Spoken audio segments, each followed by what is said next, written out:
A 6-year-old boy told his neighbor that his mother had been shot. Officers later found her dead with a gunshot wound. Tutu in the house. We're taking Look at Joaquin with his apple cider. We here celebrating. Who we love? Mommy, right? Mommy. Drink it up. Yeah.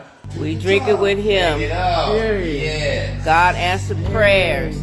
Yetundi Maples was a 46-year-old mom of two who lived in Las Vegas with her 6-year-old son, Hakeem, and her boyfriend, Ishmael Swafford, whom she had been dating for a couple of years. She lived a good life, worked hard, and loved her children. She was known to her friends and family as Tutu, always smiling, always there to lend a hand or a shoulder whenever needed. She had no enemies and was an active part of the community, giving back whenever she could. In this video, you can see where she participated in a back-to-school event where young girls were able to get their hair braided. They gave out backpacks, care packages, food. Unfortunately, her life was tragically cut short on the early morning of October 27th, 2022. It all started the night before. Both Yetundi and Ishmael were at a convenience store. He apparently got into a physical altercation with the clerk, and during that altercation, he was hit with a bat. They were both angry, there was chaos, so they left the store on a motorcycle and went home. Things were still tense, they were still arguing, and at some point during the night, the argument turned deadly.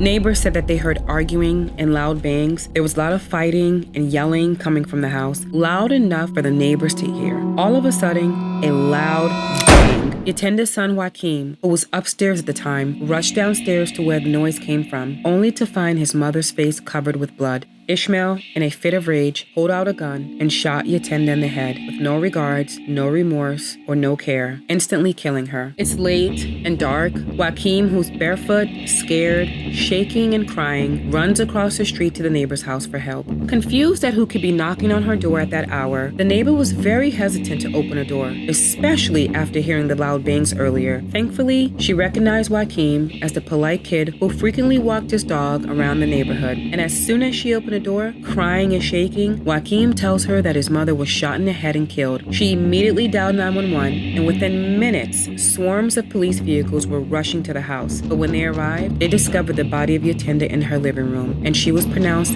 dead at the scene. Officers canvassed the area and spoke with a neighbor who had an outside surveillance camera. The neighbor said that they heard loud bangs and arguing coming from the house. The neighbor also said he saw a young child walking away from a house saying, "You hurt my mom," and an older adult saying, "Your mom will be fine," before leaving on a motorcycle. Joaquin was taken to the police station and was later interviewed with detectives and a child protective service specialist present. He told them that he was upstairs in his room when he heard Ishmael and his mother talking downstairs. Then he heard a gunshot and he immediately ran downstairs, only to find his mother's face covered in blood. He also told the police that Ishmael shot his mom because she got angry. The police stated that during the interview, Joaquin was both physically and emotionally upset, still processing his mother's death. While the neighbors were still trying to make sense of everything that happened, friends and family have been trying to get her to leave Ishmael for a long time. He had been known to be physically and verbally abusive towards her. The abuse was just getting worse, and everyone was worried about Yetundi. Court records even show that Ishmael had prior arrests for domestic battery dating back to 2017. Joaquin has been a witness to the physical abuse of his mother for a very long time, and he will forever be traumatized. And at 6, he really can't comprehend the severity of what happened. The following day, Ishmael Swafford turned himself in, and he is currently being held without bond. That same day, her family posted a video of them with Joaquin celebrating Ishmael's arrest. In the short clip, you can hear the love that they had for Yetundi and how they vowed to protect Joaquin from any harm. Joaquin has a huge support team rallying behind him. Yetundi's older daughter, Danisha Thomas, praised her baby brother for being brave enough to run for help after their mother was gunned down before his eyes. We're praying for Joaquin, Danisha, and Yetundi's family.